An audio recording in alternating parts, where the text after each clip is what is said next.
Alright, we're going to take a look at Eric and his breaststroke here.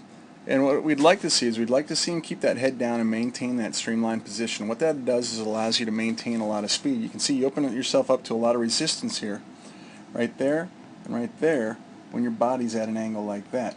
So what we'd like to do is get you a little bit more horizontally in the water and get you to hold that. Okay, you look like you're going a couple little dolphin kicks in here. And you can get away with one dolphin kick. We'll see if the rules change over the course of this summer when FINA meets, but you can only get away with one dolphin kick, and so you don't want to get a second one in there like you just did. If we kind of look at this again, that goes back to the end. We start it on the dive. Keep that head down. Hold on to the streamline. There's 3, 4. You can't do that with the breaststroke. And the one thing I notice about this breaststroke is how far you're pulling back. You're going to find right here, you're doing a lot of effort right there, when really a lot of the power, most of the power, comes out of there in the breaststroke, and it's all related to body position. So what we can do is we can take your pull and we can shorten it up a little bit. We don't need to make it so wide. Okay, we can make it a little bit shorter and we can make it a little bit deeper. So instead of turning those hands out like this, what we can do is we can get those hands out, set them, and then down and around.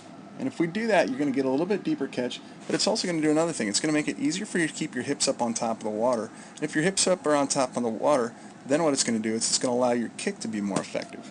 Right there, if we come back and scroll, you can see the knees are getting awfully wide, but you do a good job right up until there. So right here, squeeze those feet together. It's almost like you create a little column, okay? And if you're trying to squeeze water and make it go fast through a hose, for instance, you're going to hold your thumb over the hose. Okay? You're going to block out part of that so the water has to go by faster.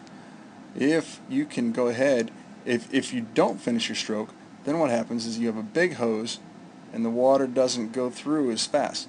Smaller hose, by finishing your feet, then water goes through more quickly, or shoots out more quickly. So that's where it's really important to finish your kick on the breaststroke.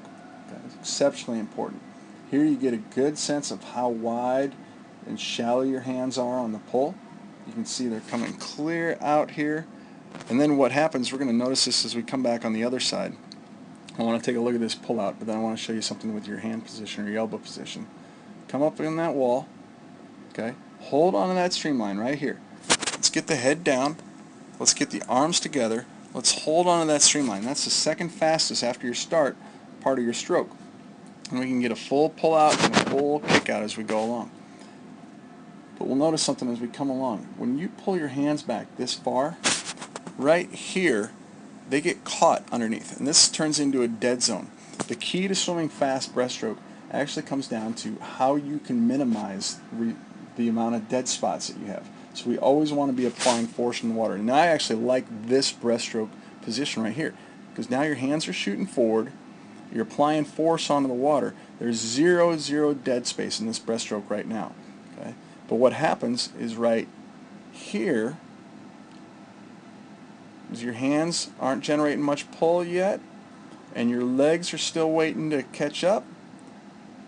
Right here, this is a dead spot. You can see there's no force in the hands, it's all recovery. There's no kick yet, it's all recovery. That's the spot that we want to eliminate. And if we can eliminate those dead spots, then what you're going to see is a much smoother and a much more consistent and obviously faster breaststroke as you go along.